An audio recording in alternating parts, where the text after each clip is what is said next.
자녀를 존중하라. 하나님의 말씀은 에베소서 6장 4절입니다. 또 아비들아 너희 자녀를 노엽게 하지 말고 오직 주의 교훈과 훈계로 양육하라. 이 시간에는 자녀를 존중하라는 제목으로 말씀을 묵상하겠습니다. 다음은 존 비비어의 존중에 있는 내용입니다. 나는 27년간 사역하면서 존중이 가장 절실히 필요한 곳은 교회나 직장이 아니라 가정이라는 사실을 알았다.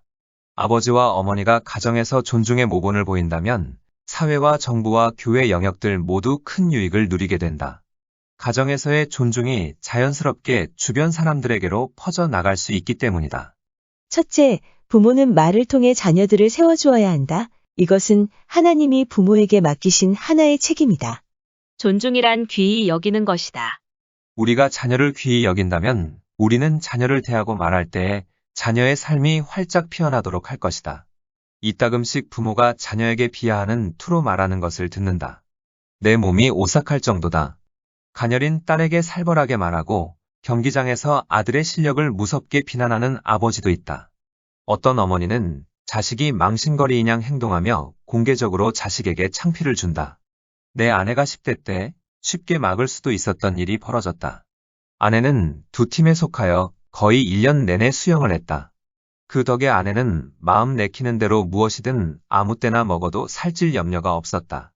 그러다가 아내는 부상을 당해 고등학교 2학년 동안 수영을 쉬어야 했다. 활동량은 줄었는데 음식 섭취량은 훈련 중일 때와 계속 똑같았다. 하루는 아내가 학교에서 돌아오자 아버지가 불렀다. 아버지는 실망스러운 투로 딸을 위아래로 훑어보더니 뒤로 돌아보라고 했다. 바지가 꽉 끼네. 너 몸무게가 얼마나 되냐? 아내는 여름 캠프에서 잰 무게를 댔다. 내 체중이 그것밖에 안 된다고. 말도 안 돼. 적어도 61kg은 될 거다. 직접 재봐라. 체중계 앞으로 향하는 아내의 심정은 몹시 창피하고 혼란스러웠다. 몸무게는 무려 63kg이나 됐다. 아버지는 너무 살이 쪘다면서 그 체중으로는 매력이 없어 남자들이 데이트 신청도 하지 않을 거라며 한참 걱정을 늘어놓았다. 말이 끝나자 아내는 자기 방으로 가 옷을 벗고 자기 몸을 찬찬히 살펴보았다. 처음으로 아내는 자기 몸이 싫었다. 그 순간부터 체중은 아내의 삶의 구심점이 되었다. 아내는 자기 몸무게에 지나치게 신경 쓰게 되었고 늘 몸무게 생각밖에 없었다. 아내는 달리기를 했고 음식량을 줄였다. 서서히 노력의 결실이 나타났다. 남자들이 아내에게 눈길을 주기 시작했고 아내는 그런 시선이 좋았다. 그래서 아내의 머릿속에 하나의 등식이 생겨났다. 난 날씬하면 매력있고 사랑과 주목을 받을 만해. 하지만 뚱뚱하면 그렇지 않아. 이런 사고방식 때문에 아내는 계속 하얀 곡선을 그려 점차 거식증과 대식증 상태로 악화되었다. 아내와 음식은 애증의 관계였다. 아내는 먹기를 좋아했으나 뚱뚱해지는 것은 싫었다. 아내는 대소변 촉진제를 먹어 몸을 비워냈고 대학 3학년 때에는 몸이 거기에 중독되었다. 결국 아내는 한 달이 넘도록 대변을 보지 못해 병원에 입원했다. 22살 때 하나님은 아내를 모든 면에서 치유해 주었다. 장인이 아내에게 다르게 대했더라면 이런 일은 피할 수도 있었을 것이다. 장인이 딸의 외모를 비하하기보다 인정과 수용의 말을 해주고 좀 더 건설적인 접근 방법으로 건강한 체중과 식사량을 유지하게 해주었더라면 아내의 자아상은 달라졌을 것이다. 이런 증거를 나는 우리 부부관계에서 보았다. 결혼할 때 아내의 몸무게는 52kg이었다. 나는 항상 아내가 아름답고 옷이 잘 어울린다고 말해주었다. 신혼 초 1년이 지나서도 또는 아내가 임신했거나 젖을 먹이는 기간에도 나는 아내를 칭찬하고 인정하기를 멈추지 않았다. 나는 늘 이렇게 말했다. 당신 정말 멋있어요. 결혼한 지 이렇게 오래 지나서도 내 아내가 이렇게 아름다울 거라고 나 20살 때 당신이 말해 주었다면 난 파티를 열었을 것이요. 당신은 결혼하던 날보다 오늘이 더 아름다워. 모두가 진심이었다. 나는 늘 아내를 세워주는 길을 찾는다. 그것은 하나님이 남편인 내게 맡기신 책임의 하나다. 바울은 이것을 이렇게 자세히 설명했다. 에베소서 5장 28절로 29절에 이와 같이 남편들도 자기 아내 사랑하기를 자기 자신과 같이 할지니 자기 아내를 사랑하는 자는 자기를 사랑하는 것이라. 누구든지 언제나 자기 육체를 미워하지 않고 오직 양육하여 보호하기를 그리스도께서 교회에게 함과 같이 하나니 양육한다는 것은 성장에 필요한 것을 준다는 뜻이다. 자녀의 성장에 필요한 것은 인정과 수용의 말로 그들을 세워주는 것이다. 자녀를 비하하고 비난하고 자녀에게 살벌하게 말을 하다 보면 이러한 부정적인 말들로 인해 자녀의 인생에 각종 악영향을 미치게 되어 자신들의 기대와는 전혀 다른 방향으로 삶이 전개되고 만다. 부모는 말을 통해 자녀들을 세워주어야 한다. 이것은 하나님이 부모에게 맡기신 하나의 책임이다.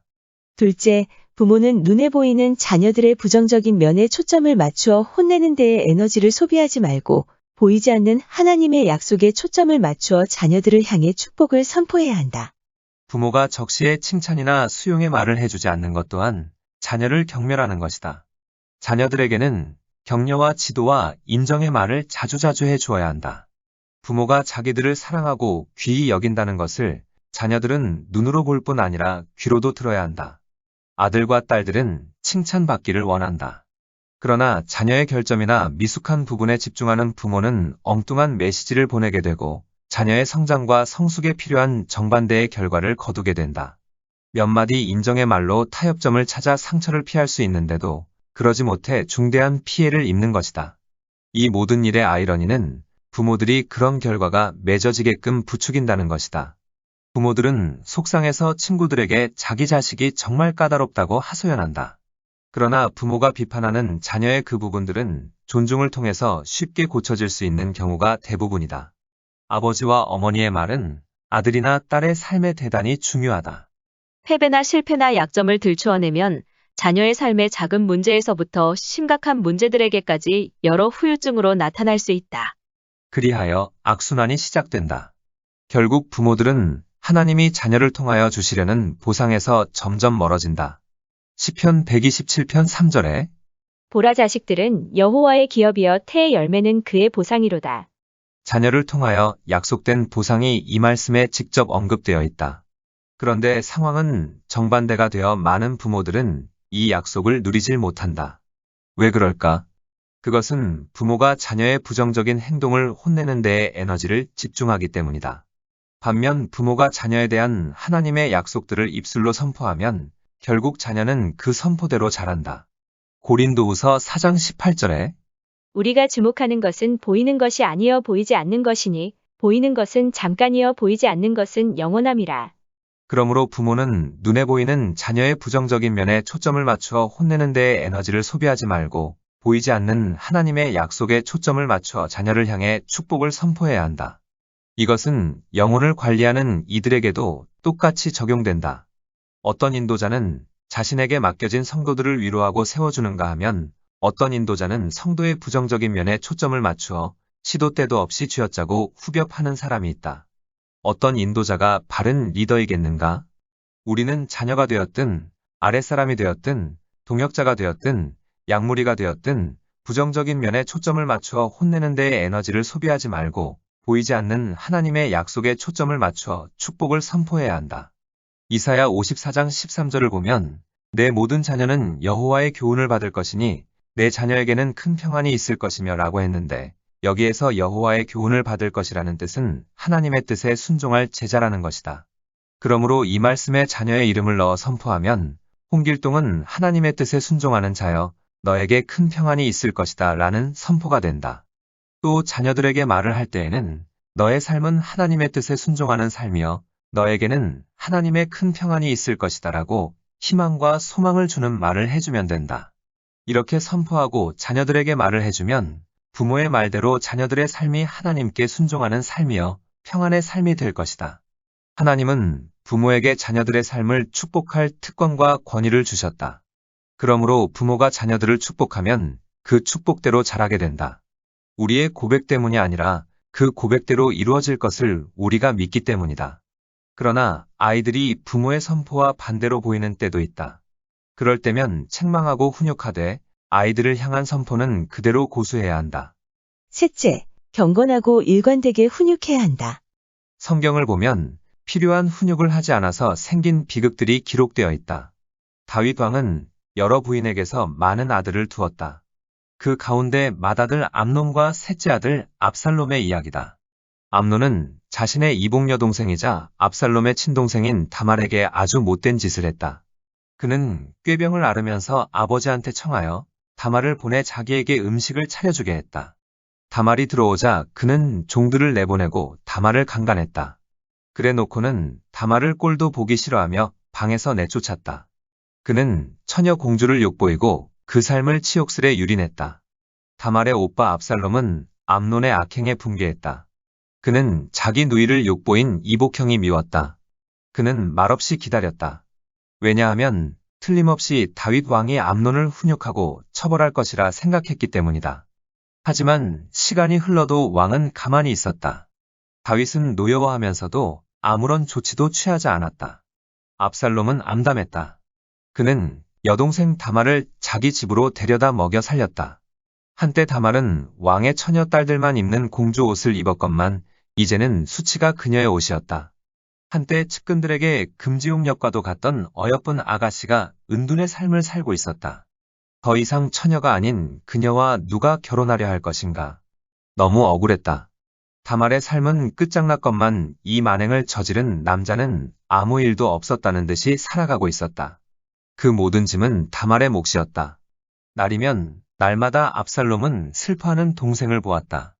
압살롬은 1년을 기다렸으나 아버지는 아직도 아무런 조치가 없었다.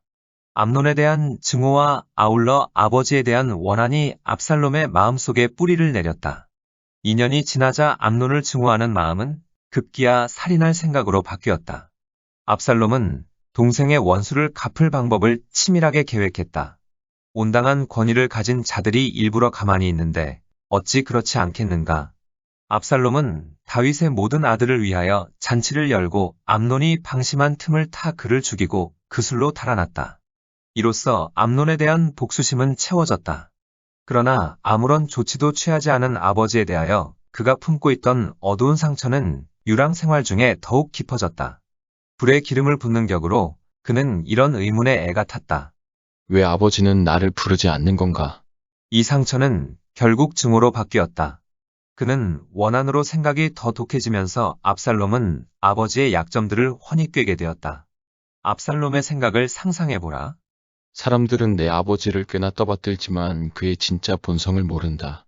그는 하나님을 그저 은폐 수단으로 이용하는 이기적인 사람이다. 사실 그는 선왕 사울보다 더 악하다. 사울은 아말렉 족속의 왕을 죽이지 않고 가장 좋은 양과 소를 몇 마리 남겼다가 왕위에서 쫓겨났다. 아버지는 자신의 가장 충성된 신하의 아내와 간음했다. 그러고는 자기에게 충성한 바로 그 사람을 죽여서 그 죄를 덮었다. 그는 살인자다. 간음한 자다. 그래서 암논도 벌하지 못한 것이다. 그러면서도 그는 여전히 아버지가 자기를 불러주기를 바랐다. 하지만 다윗은 부르지 않았다. 그것이 증오를 부채질했다. 압살롬은 3년을 그술에서 보냈다. 다윗이 아들 암논이 죽은 슬픔에서 벗어나자 요압이 왕을 설득하여 압살롬을 예루살렘으로 도로 데려오게 했다. 하지만 압살롬의 증오는 세월이 흐를수록 더욱 깊어졌다. 그는 자기처럼 자기 아버지한테 불만인 사람들을 끌어모으기 시작했다. 그러기 위해 그는 온 이스라엘에 자신을 내주었다. 그는 그들의 진정을 들어주었다. 그러는 내내 그는 자기가 왕이기만 하면 그들을 도와줄 수 있으련만 안타깝게도 그렇지 못하다는 사실을 그들 앞에서 개탄했다. 시간상 왕의 손이 못 미치는 사건들을 그가 대신 재판했다. 압살롬이 그런 사건을 재판한 것은 어쩌면 자기가 공정한 재판을 경험하지 못했기 때문인지도 모른다. 그는 백성을 위했다. 성경에 보면 압살롬이 부왕에게서 이스라엘 백성의 마음을 도적질했다고 되어 있다. 그러나 그는 정말로 백성을 걱정했던 것일까? 아니면 자기가 미워하는 아버지를 전복시킬 길을 찾고 있었던 것일까? 압살롬은 이스라엘 백성을 자기 쪽으로 끌어들여 부왕에게 반역했다. 대립이 어찌나 심했던지 다윗 왕은 필사적으로 달아나야 했다. 한동안 압살롬이 새 왕이 될 듯 싶었다. 그러나 압살롬이 다윗을 쫓다가 죽임을 당함으로써 상황은 반전되었는데 그것은 자기 아들에게 손대지 말라는 다윗의 명에도 불구하고 임한 심판이었다. 압살롬은 자신의 증오와 원한으로 말미암아 소멸되었다. 그는 잠재력이 참 많았던 사람이다. 한 왕위 계승자가 한창 때에 죽었다. 이것은 아버지가 암논을 책망했더라면 피할 수도 있었던 일이었다. 결국 다말은 한을 품고 살았을 것이다. 아버지가 암논을 벌했더라면 다말의 삶은 달라졌을 것이다. 다윗이 경건한 훈육으로 자식들을 존중했더라면 이 모든 비극은 면할 수 있었다. 다윗은 한 자식을 책망하지 않음으로써 모든 자식을 경멸했다. 자녀에게 문제가 있는 대부분의 부모는 훈육에 대해 부정적이다. 다윗 왕처럼 그들도 자녀를 전혀 징계하지 않는다.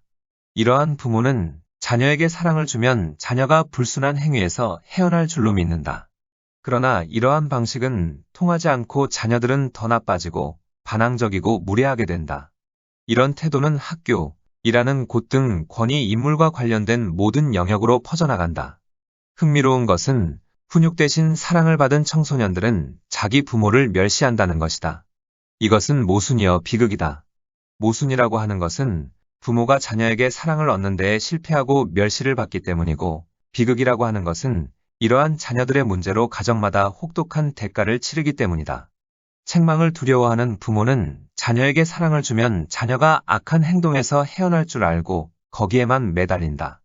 그러나 하나님은 자녀를 훈육하지 않는 부모는 사실은 자녀를 미워하는 것이라고 했다. 잠언 13장 24절에 매를 아끼는 자는 그의 자식을 미워함이라 자식을 사랑하는 자는 근실히 훈육하느니라.